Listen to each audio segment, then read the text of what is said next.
হযরত ওমর মুসলিম জাহানের খলিফা, তিনি রাস্তা দিয়ে হাঁটতেছে, একজন ইহুদি ওমরকে মারার জন্য টার্গেট করে আছে, একা পাইলে শেষ করে দিবে। একদিন হযরত ওমরকে একা পেলেন, কোন লোকজন নাই, ওমর আসতেছে, ইহুদি আসতেছে, তার চাদরের ভিতরে তরবারিটা লুকানো ছিল। এবার চিন্তা করলেন, এক কোপে দেহ থেকে মাথা আলাদা, তাহলে আমি সফল কাম হব। কিন্তু উমর যে যোদ্ধা, ওই ইহুদি টের পাইছে যে উমর যে আসতেছে, আমি যদি তাকে আঘাত করতে গিয়ে উল্টে যদি আমারে মাথা যায়, হবিটা কি? অবস্থা খারাপ। তখন সে করলো কি, ভয়ে উমর যতই আসে থরথর থরথর করে কাঁপতেছে। পাশে একটা উঁচা গাছ ছিল, সেই গাছের উপর লাফ দিয়ে উঠে চিন্তা করতেছে, উমর জাগা, আমি অন্ত জীবন নিয়ে বাড়িতে ফিরি। মানে ওর গায়ে কাঁপুনি এসে গেছে, গাছে গিয়ে বসে আছে উঁচা ডালে। আল্লাহর কত বড় কুদরত দেখেন। হযরত উমর আসলেন, ক্লান্ত হয়ে গেছেন, ক্লান্ত শ্রান্ত বদন, গাছের নিচে, সবুজ ঘাসের নিচে বসে, গাছের নিচে বসে হযরত উমর গাছের গোড়ায় যখন মাথাটা দিলেন, তন্দ্রা এসে গেল।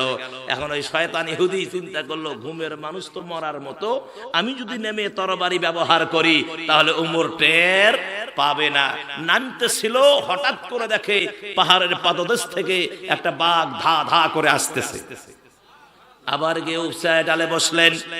এ মুসলমানেরা, এবার ইহুদি চিন্তা করলো, হায় রে, আমার আর মারার প্রয়োজন নাই, আমি যদি নিচে থাকি আমারও জীবন যাবে, বরং আমি আমার জায়গায় থাকি, বাঘ আসতেছে, উমরকে খেয়ে শেষ করে দিবে।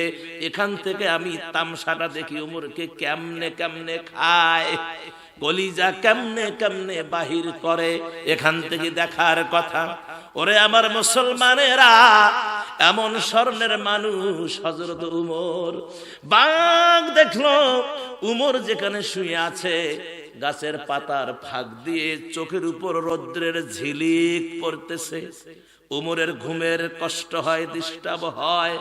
বাঘ আর সহ্য করতে না পেরে রাসূলের সাহাবী মনে করে তার কদমে চুমা দেওয়ার জন্য, ওই রোদের ঝিলিকটাকে আড়াল করার জন্য বাঘ আসলেন, কদমে চুমা দিলেন, মাথা দিয়া সিজদা দিলেন।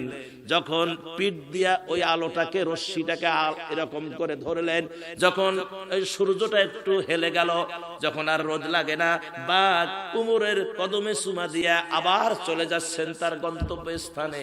ইহুদি কয়, সর্বনাশ, কি যে ভুল করতেছিলাম, এ তো সাধারণ মানুষ নয়, যারে বাঘ পর্যন্ত সম্মান করে, আমি কত বড় ভুল করতেছিলাম।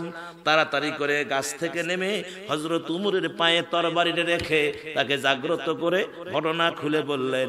হযরত উমর বললেন, এখন তোমার কি অবস্থা বলো? আমিরুল মুমিনিন, আমি আর আমার ধর্মে নাই, আমারে কলেমা পড়ে মুসলমান বানায়া দাও। লিল্লাহে তাকবীর। আমার ভাইয়েরা, এই কোরআন, যারা কোরআনকে মানে, কোরআনকে যারা বিশ্বাস করে, এই কোরআন তাদের চরিত্র এরকম বানিয়ে দেয়।